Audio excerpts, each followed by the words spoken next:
യേശുവിൻ്റെ അമ്മയും സഹോദരരും അവൻ്റെ അമ്മയും സഹോദരന്മാരും വന്ന് പുറത്തു നിൽക്കുന്നത് കണ്ട് അവനെ വിളിക്കാൻ ആളയച്ചു. ജനക്കൂട്ടം അവന് ചുറ്റും ഇരിക്കുകയായിരുന്നു. അവൻ പറഞ്ഞു, നിന്റെ അമ്മയും സഹോദരന്മാരും സഹോദരിമാരും നിന്നെ കാണാൻ പുറത്തു നിൽക്കുന്നു. അവൻ ചോദിച്ചു, ആരാണ് എൻ്റെ അമ്മയും സഹോദരങ്ങളും? ചുറ്റും ഇരിക്കുന്നവരെ നോക്കിക്കൊണ്ട് അവൻ പറഞ്ഞു, ഇതാ എൻ്റെ അമ്മയും എൻ്റെ സഹോദരങ്ങളും. ദൈവത്തിൻ്റെ ഹിതം നിറവേറ്റുന്നവരാണ് എൻ്റെ സഹോദരനും സഹോദരിയും അമ്മയും എന്ന് ആരാണ് പറഞ്ഞ മക്കളെ? യേശു പറഞ്ഞു. എൻ്റെ ചെല്ല മക്കളെ, ഈ വചനത്തിൽ പറഞ്ഞതുപോലെയല്ല അമ്മയ്ക്ക് ഈ ഗസമന്തോട്ടത്തിൽ അനുഭവിച്ച കഥയാണ് മക്കളെ. എന്ന് വെച്ചാൽ അമ്മ യേശുവിന് അമ്മ. പക്ഷേ എൻ്റെ ഭവനത്തിൽ ഒരു ദിവസം പോലും യേശു വന്നിട്ടില്ല മക്കളെ, സത്യമായിട്ടും വന്നിട്ടില്ല. അവനെ ഞാൻ അവസാന നിമിഷം വരെയും ആഗ്രഹിച്ചിരുന്നു. എന്ന് വെച്ചാൽ അവൻ വരണം, എൻ്റെ വീട്ടിൽ വരണമെന്ന്. അപ്പോൾ അവൻ പറഞ്ഞു അമ്മയെന്ന് പറഞ്ഞതുകൊണ്ട് അവന് ഞാനല്ല അമ്മ. അപ്പോൾ അവൻ്റെ ദൈവത്തിൻ്റെ ഹിതം, ദൈവത്തിൻ്റെ ഇഷ്ടം ആരാണ് നിറവേറ്റുന്നത്? അവരൊക്കെയാണ് അമ്മയും സഹോദരങ്ങളും. അപ്പോൾ നാട് മൊത്തം നിങ്ങളെല്ലാം ആണ് അമ്മയും സഹോദരങ്ങളും. ആർക്ക്? യേശുവിന്. അപ്പം ദൈവത്തിൻ്റെ ഇഷ്ടം നിറവേറ്റുന്ന ഒരു വ്യക്തിക്കാണ് ദൈവം അമ്മയും സഹോദരങ്ങളും. ഇഷ്ടം നിറവേറ്റാത്ത ആർക്കെങ്കിലും അത് അമ്മയും സഹോദരങ്ങളാവോ? ഇല്ല. യേശുവിന് ഒരാളാണ് അമ്മ? ഇല്ല. എല്ലാവരും, നാട് മൊത്തം എല്ലാവരും അമ്മയാണ്. നാട് മൊത്തം സഹോദരങ്ങളാണ്. നാട് മൊത്തം സഹോദരിമാരാണ്.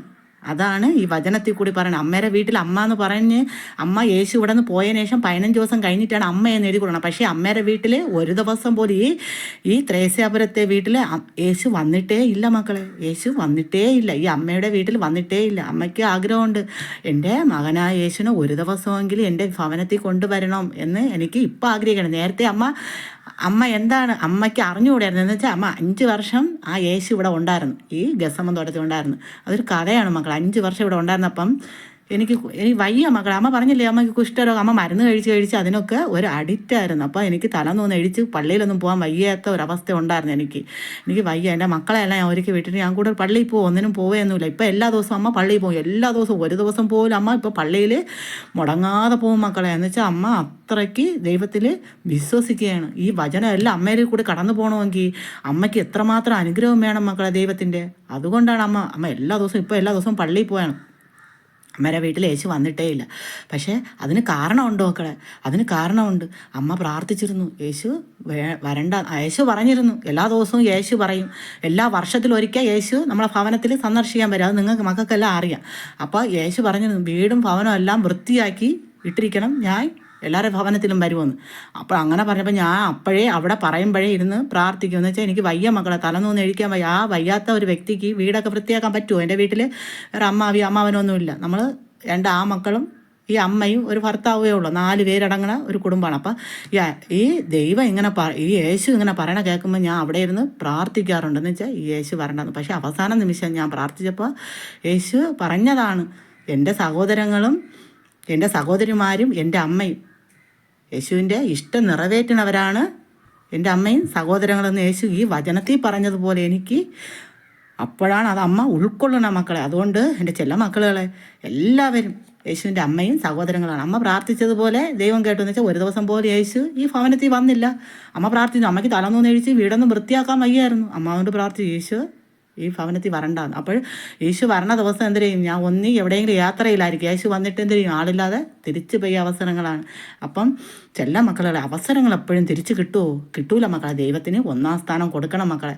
നമ്മളെ എല്ലാവരെയാണ് മക്കളായിട്ടും സഹോദരങ്ങളായിട്ടും അമ്മയായിട്ടൊക്കെ ഈ വൈദ്യർക്കുള്ളത്. ഒരാളെപ്പോലും ഒരു സ്നേഹമില്ലാതെ വൈദ്യർ കാണൂല. വഴക്ക് പറയണമെങ്കിൽ അവർ സ്നേഹം കൊണ്ടാണ് മക്കളെ വൈദ്യർ പറയണത്. നമ്മളെ തിരുത്തി കൊണ്ടുവരാം. അമ്മയ്ക്ക് ഒത്തിരി വഴക്കാണ് കിട്ടിയത്. അപ്പോൾ വഴക്ക് കിട്ടിയപ്പോഴാണ് അമ്മ ഒത്തിരി ദൈവത്തോട്ടടുത്ത് ദൈവത്തെ ഇത്രമാത്രം സ്നേഹിക്കുക. എല്ലാ വചനവും അമ്മയിൽ കൂടെ കടന്നു പോകാത്തക്ക അമ്മ പറയുന്ന കാര്യങ്ങളെല്ലാം അതുപോലെ നടക്കണുണ്ട്. അപ്പോൾ അമ്മ പറഞ്ഞു, ഈ വീട്ടിൽ ഭവനത്തിൽ യേശു വരണ്ടാന്ന്. അപ്പോൾ അതുപോലെ വന്നില്ല. എൻ്റെ മകനായ യേശു വന്നേ ഇല്ല ഒരു ദിവസം പോലും. ചെല്ല മക്കളെ അതുപോലെയാണ്. അതുകൊണ്ട് പിന്നെ ഇവിടെ യേശു ഉണ്ടായിരുന്നപ്പോൾ നമ്മളെല്ലാവരും എന്ത് ചെയ്യും? യേശു പ്രാർത്ഥിച്ച് സുഖം കിട്ടാതെ അമ്മയും കൂടെ ഓടിയെത്തും. അങ്ങനെയാണ് ഇവിടെ ഒരുപാട് പേർക്ക് രോഗസൗഖ്യം കൊടുത്തു യേശു. എൻ്റെ മകനും ഞാനും കൂടി ഒത്തിരി അത്ഭുതങ്ങൾ നടത്തിയപ്പോൾ എന്ത് ചെയ്യുന്നു? ആളുകൾക്കെല്ലാം പ്രശ്നങ്ങൾ അങ്ങനെയൊക്കെയാണ് അച്ഛനെ ഒത്തിരി ക്രൂശിലറിഞ്ഞ കഥയൊക്കെ വരും മക്കളെ, ഈ നാടിൻ്റെ കഥയെല്ലാം വരും. അതുകൊണ്ട് എൻ്റെ ചെല്ല മക്കളെല്ലാം എന്ത് ചെയ്യണം, ഈ പിതാവിൻ്റെ സഹായം കൊടുക്കാത്ത എല്ലാ മക്കളും എന്ത് ചെയ്യണം, അമ്മേരെ ഇതിൽ കൂടി കൈത്താങ്ങ് തരണം മക്കളെ, തരണം. അത് നല്ല ഒരു പ്രവൃത്തിയാണ്. എന്ന് വെച്ചാൽ വൈദ്യര് നിങ്ങളെയാണ്, അമ്മയും നമ്മളെല്ലാവരും, ഒരാളെ മാത്രമല്ല, എല്ലാ മക്കളും സഹോദരിമാരും ഒക്കെയാണ് അവർക്ക്. അതുപോലെ തന്നെ ഈ അമ്മേരെ ഭവനത്തിൽ അമ്മ സത്യമാണ് പറയണത്. നിങ്ങൾക്ക് ആരോടെ വന്നതാണെന്ന് വെച്ചാൽ ആ യേശു എൻ്റെ ഭവനത്തിൽ വന്നിട്ടേ ഇല്ല. ചില നമുക്ക് ഈ വചനത്തിൽ പറഞ്ഞതുപോലെ എല്ലാം എനിക്ക് സംഭവിച്ച കഥകളാണ്. എൻ്റെ ചെല്ല മക്കളുകളെ കഥകളെല്ലാം പറയും. ഒരരുവേ നമ്മ എല്ലാ കഥയും നടന്ന ആദ്യം മുതലുള്ള കഥകൾ പറയും എൻ്റെ ചെല്ല മക്കളെല്ലാം. അതുകൊണ്ട് സന്തോഷമായിരിക്കണേ, നിങ്ങൾ ഹാപ്പി ആയിരിക്കണേ. അതുകൊണ്ട് ഈ പിതാവിൻ്റെ പേര് പറഞ്ഞുള്ള ഈ സഹായം, പാവങ്ങളെ സഹായം, അത് എല്ലാ മക്കളും സഹകരിച്ചേ പറ്റൂ. ഈ ത്രേസ്യാപുരത്തിലുള്ളവരെല്ലാം ഇതുവരെയും കൊടുത്തില്ല. എല്ലാവരും ഭവനത്തിൽ ആര് പോകണം, ലീഡർ പോയി വാങ്ങിക്കൊണ്ട് എത്രയും പെട്ടെന്ന് കൊടുക്കണം. വൈദ്യന് 1ാം സ്ഥാനം കൊടുക്കണം. ദൈവമാണ് അവർ ദൈവമാണ്. എന്ന് വെച്ചാൽ ഏറ്റവും കൂടുതൽ സ്നേഹിക്കുന്നത് ഈ അവർക്ക് വേണ്ടി സഹായിക്കുന്നവരെയാണ് ഏറ്റവും കൂടുതൽ അവർക്ക് സ്നേഹം മക്കളെ. അവരെയാണ് അമ്മയും സഹോദരങ്ങളായിട്ട് അവർ ഏറ്റവും കൂടുതലായിട്ട് പരിഗണിക്കുന്നത്. അതുകൊണ്ട് അവരെ ഭവനത്തിലായിരിക്കും അവർക്ക് എന്തെങ്കിലും വൈകുന്നേരം ഓടി പോണത്. ഈ അമ്മയുടെ ഭവനത്തിൽ അങ്ങനെ പെട്ടെന്ന് അമ്മ പോയി വിളിക്കാറുമില്ല. എന്ന് വെച്ചാൽ അമ്മയ്ക്ക് ഒരു കുഴപ്പമില്ല, അമ്മ സന്തോഷമായിരിക്കണം, ഹാപ്പി ആയിരിക്കണം, ഒരു കുഴപ്പമില്ല. അമ്മയ്ക്ക് കേൾക്കണം, എല്ലാം ദൈവം തരണുണ്ട്. പക്ഷേ എന്നെക്കാളും കൂടുതൽ സ്നേഹം ഇവിടെ ഉള്ള ബാക്കിയുള്ള മക്കളോടെയാണ്, അമ്മമാരോടെ, ഈ സഹോദരന്മാർ. അതുകൊണ്ട് ഒരു മക്കൾ പോലും ഈ പിതാവിൻ്റെ സഹായം കൊടുക്കാതെ ഇരിക്കേണ്ട. ഈ ത്രേസ്യാപുരത്തുള്ളവർ എല്ലാവരും എന്ത് ചെയ്യണം, ഈ പിതാവിൻ്റെ സഹായത്തിന് കൈത്താങ് കൊടുക്കണം. എല്ലാവർക്കും ഭയങ്കര സന്തോഷം. എന്ന് വെച്ചാൽ ഞാൻ പറഞ്ഞുകൊണ്ട് കൊടുക്കണ്ടെന്ന് ഇല്ല, ഞാൻ പറഞ്ഞുകൊണ്ട് തന്നെ നിങ്ങൾ കൊടുക്കണം. അല്ലെങ്കിൽ എല്ലാ ദിവസവും ഞാൻ യൂട്യൂബ് വഴി ഈ ത്രേസ്യാപുരത്തിന് പറഞ്ഞുകൊണ്ടേയിരിക്കും. ഈ ത്രേസ്യാപുരം എന്നുള്ള പേരെടുത്ത് അമ്മ പറഞ്ഞുകൊണ്ടേയിരിക്കും. അതുകൊണ്ട് അത് നാണക്കേടാണ്. ഈ ത്രേസ്യാപുരത്തുള്ളവർക്ക് നാണക്കേടാണ്. ബാക്കിയുള്ള എല്ലാ മക്കളും അത് സഹകരിക്കുമ്പം ഈ ത്രേസ്യാപുരത്തുള്ള മക്കൾക്ക് എന്ത് സഹകരിച്ചുകൂടാ? എല്ലാവരും കൊടുക്കണം. എല്ലാവരും ലീഡർമാരാണ് പോയി വാങ്ങിച്ച് പേരെഴുതി കവറുകളിൽ കൊണ്ട് ഏൽപ്പിക്കാനുള്ളത്, പിതാവിന് കൊടുക്കാനുള്ളത്. അപ്പം പിതാവിൻ്റെ കയ്യിൽ കൊടുക്കട്ടെ. ഇത് ത്രേസ്യാപുരത്തുള്ളവർ എൻ്റെ ചെല്ല മക്കളല്ല, അമ്മേരെ യൂട്യൂബ് വഴി ഇട്ട മക്കളുള്ളതൊക്കെ കൊടുക്കണോ? കൊടുക്കേണ്ട ആവശ്യമില്ല. എൻ്റെ ചില മക്കൾ കൊടുക്കാത്ത മക്കളുണ്ടെങ്കിൽ പള്ളി വഴി കൊടുക്കി, അത് കുഴപ്പമില്ല.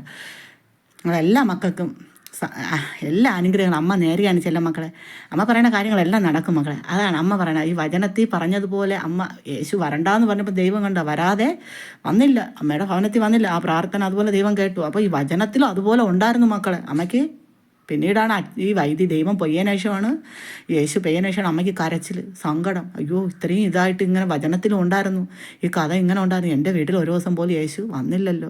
അമ്മ ഒരു വർഷം കരഞ്ഞു എന്ന് വെച്ചാൽ അത്രയ്ക്ക് അമ്മയ്ക്ക് സങ്കടമായി. എൻ്റെ യേശു പെയ്യപ്പം എനിക്ക് സങ്കടമായി. എന്നെ ഒത്തിരി വഴക്ക് പറഞ്ഞുകൊണ്ടിരുന്ന യേശുവാണ്, എപ്പോഴും വഴക്ക്.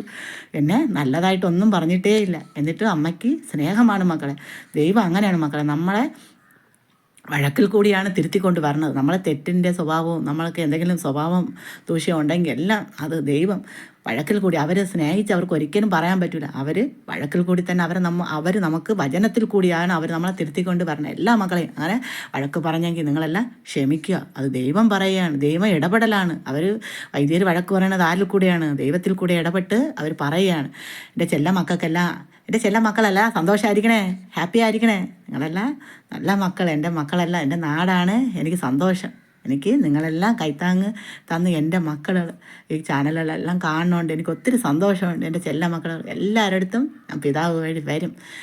എനിക്ക് വരണം എന്ന് വെച്ചാൽ ഇപ്പോൾ കുടുംബം അതാണ്. അമ്മ ഇങ്ങനെ ഇരിക്കണം. അമ്മയ്ക്ക് ഒരു വർഷത്തിനകത്ത് അമ്മ എന്തിനും അമ്മ ഇപ്പോൾ എല്ലാ ദിവസവും പള്ളിയിൽ പോകണം അമ്മ തന്നെ. പക്ഷേ ഇനി ഒരു സ്ഥാനത്ത് അമ്മയ്ക്ക് ഇരിക്കണം. ഒരു വർഷത്തിനകത്ത് അമ്മയ്ക്ക് ഇവിടെ ഒരു സ്ഥാനത്തിരിക്കണം. അപ്പോഴമ്മയ്ക്ക് എന്ത് ചെയ്യാൻ പറ്റും? എല്ലാ കാര്യങ്ങളും അറിയാൻ പറ്റും, എല്ലാ കാര്യങ്ങളും നിയന്ത്രിച്ച് കൊണ്ടുപോകാൻ പറ്റും. എൻ്റെ ചെല്ല മക്കളെല്ലാം സന്തോഷമായിരിക്കണേ, ഹാപ്പി ആയിരിക്കണേ. അമ്മ ഒരു കാര്യം പറഞ്ഞ് അതുപോലെ നടക്കും മക്കളെ. കണ്ണീരോടെ ഇരിക്കണ മക്കളെല്ലാം കണ്ണീര് തുടച്ച് നിങ്ങളെല്ലാം സന്തോഷമായിരിക്കണം. നിങ്ങൾക്ക് എല്ലാ അനുഗ്രഹങ്ങളും അമ്മ നേരുകയാണ്. നിങ്ങൾ സങ്കടപ്പെടുന്ന മക്കൾക്കാണ് മക്കളെ നല്ലത് വരുന്നത്. സങ്കടം ഉണ്ടെങ്കിൽ ദൈവം ഒരു നല്ലത് തരുമോ? അല്ല തരുമോ? ഇല്ല, ഒരിക്കലും തരൂല. നമ്മൾ സങ്കടപ്പെട്ട് നമുക്ക് ചിലപ്പം പൈസയ്ക്കായിരിക്കും കടം, ചിലപ്പം വേറെ എന്തെങ്കിലും രോഗത്താൽ നമുക്ക് ബുദ്ധിമുട്ട് എല്ലാം നമ്മൾ സങ്കടപ്പെടുമ്പോഴാണ് ദൈവം നമ്മളിൽ ഓരോ പ്രവർത്തനങ്ങളും കൂടി നമ്മളെ അനുഗ്രഹിക്കണേ മക്കളെ. അതുകൊണ്ട് എല്ലാ മക്കളും അനുഗ്രഹമുള്ള മക്കളായി തീരട്ടെ. എൻ്റെ ചെല്ല മക്കളെല്ലാം സന്തോഷമായിരിക്കണേ.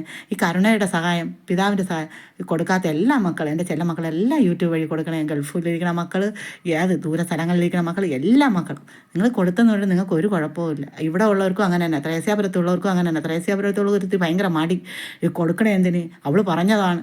അനുഗ്രഹമേ ഉള്ളൂ. ഇവിടെ കുറച്ച് പേര് കൊടുക്കാൻ നല്ല ഉത്സാഹിച്ച് നിൽപ്പുണ്ട്. കുറേ പേർക്കാണ് ഭയങ്കര മടി. ഈ നാക്ക് കാണിക്കണ മക്കൾക്കാണ് ഭയങ്കര മടി. അല്ലാത്തവരെല്ലാം ഭയങ്കര റെഡിയായിട്ട് കുറച്ച് സത്യസന്ധമായിട്ട് മക്കൾ കൊടുക്കണ മക്കളുണ്ട്. എല്ലാവരെയും ആ ഒരു ഇതിൽ നമുക്ക് കാണാൻ പറ്റില്ല. അങ്ങനെ സത്യസന്ധമായിട്ട് കൊടുക്കുന്ന മക്കളുണ്ട്.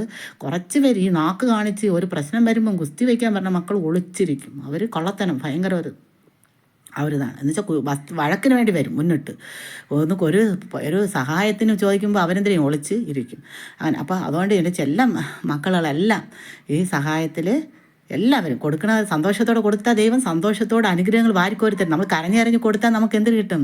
നമുക്ക് ഒരു നേട്ടവുമില്ല മക്കളെ. നമ്മൾ കൊടുക്കുന്ന സാധനം നമുക്ക് വലത് കൈ കൊടുക്കണത് ഇടത് കൈ അറിയണം, അറിയണ്ട. അതുകൊണ്ടാണ് അമ്മ പറഞ്ഞത് അമ്മരെ യൂട്യൂബ് വഴി ഇടാൻ പറ്റുന്ന ദൂരമുള്ള മക്കളെല്ലാം സഹായിക്കണം. ഒരു ദിവസത്തെ പിതാവിൻ്റെ ആ പേര് പറഞ്ഞ് നമ്മൾ ചോദിച്ചത് അത് എല്ലാ മക്കളും സഹകരിച്ച് കൊടുക്കണം. കൊടുക്കാത്ത മക്കൾ പള്ളിയിൽ കൊടുക്കണം. എൻ്റെ ചില മക്കളെല്ലാം അതുകൊണ്ട് സന്തോഷം. ഒരു കുറവ് നിങ്ങൾക്ക് വരില്ല മക്കളെ. അമ്മയാണ് പറയണത്. നിങ്ങൾ സന്തോഷത്തോടെ കൊടുക്കുക. നിങ്ങൾ കൊടുത്തു നോക്കി. സന്തോഷത്തോടെ കൊടുക്കുന്ന ഒരു വ്യക്തിക്ക് അനുഗ്രഹങ്ങൾ വാരിക്കോരി തന്നെ ദൈവം തന്നെ ചെയ്യും. എല്ലാ അനുഗ്രഹങ്ങളും എൻ്റെ മക്കൾക്ക് കിട്ടട്ടെ. എല്ലാ കുടുംബം, അത് നിങ്ങൾ കുടുംബത്തെ ഒതുക്കി നിങ്ങൾ മക്കളെ സ്നേഹിച്ച് കൊണ്ടുവരണം. എന്ന് വെച്ചാൽ മക്കളാണ് ഏറ്റവും ഭയങ്കര നിധി. നമ്മൾ കഷ്ടപ്പെട്ട് കിടക്കുമ്പോൾ അവൻ്റെ മക്കൾ അവരെന്തെങ്കിലും ഒരു തൊഴിൽ പഠിച്ച് ഇങ്ങോട്ടെങ്കിലും പോയി രക്ഷപ്പെട്ട് കുടുംബം നോക്കും. അത്രയ്ക്ക് ഭയങ്കര അമ്മയ്ക്ക് ഒരുപാട് കാര്യങ്ങൾ അതിൽ എടുത്തു പറയേണ്ടതുണ്ട്. എന്ന് വെച്ചാൽ ആ കുടുംബം മക്കൾ വഴി രക്ഷപ്പെട്ട ഒത്തിരി കുടുംബങ്ങൾ ഉണ്ട് എൻ്റെ ചില മക്കൾ. അതുകൊണ്ട് മക്കളെ നിങ്ങൾ ചേർത്ത് പിടിച്ച് സ്നേഹം കൊണ്ട് അവരെ കൂടുതൽ വിഷമിപ്പിക്കാതെയൊക്കെ. ഭാര്യയും ഭർത്താവ് സ്നേഹിച്ച് പോകുമ്പോൾ മക്കളെ നമുക്ക് സ്നേഹിക്കാൻ പറ്റും. അല്ലെങ്കിൽ ആ പിള്ളേരെന്ത് എവിടെ പോകും? അനാഥ മന്ദിരത്തേക്ക് പോകും. ഭാര്യയും ഭർത്താവും പിണക്കം കണ്ട് എപ്പോഴും പിന്നെ പിരിഞ്ഞു പോയി പിന്നെ പിള്ളേരെല്ലാം അനാഥ മന്ദിരത്തിൽ പോയി അവരെ ഭാവികളെല്ലാം പോകും. അത് പോവാതെ ഭാര്യയും ഭർത്താവും എപ്പോഴും സ്വരുമിച്ച് കുടുംബജീവിതം മക്കളെ സ്വരുമിച്ച് കൊണ്ടുവരുമ്പോൾ നിങ്ങളെ കുടുംബജീവിതം എല്ലാം നിങ്ങൾക്ക് അനുഗ്രഹമുള്ള കുടുംബജീവിതമാകും. മക്കളെല്ലാം നല്ല പഠിച്ച് അവരൊക്കെ നല്ല എല്ലാ മക്കളും പഠിക്കട്ടെ. എല്ലാ മക്കളും നല്ല അനുഗ്രഹമുള്ള മക്കളായി തീരട്ടെ. എൻ്റെ സ്വരം കേൾക്കണ എല്ലാ മക്കളും സന്തോഷമായിരിക്കട്ടെ. എൻ്റെ ചെല്ല മക്കളെല്ലാം ഞാൻ വയ്ക്കട്ടെ.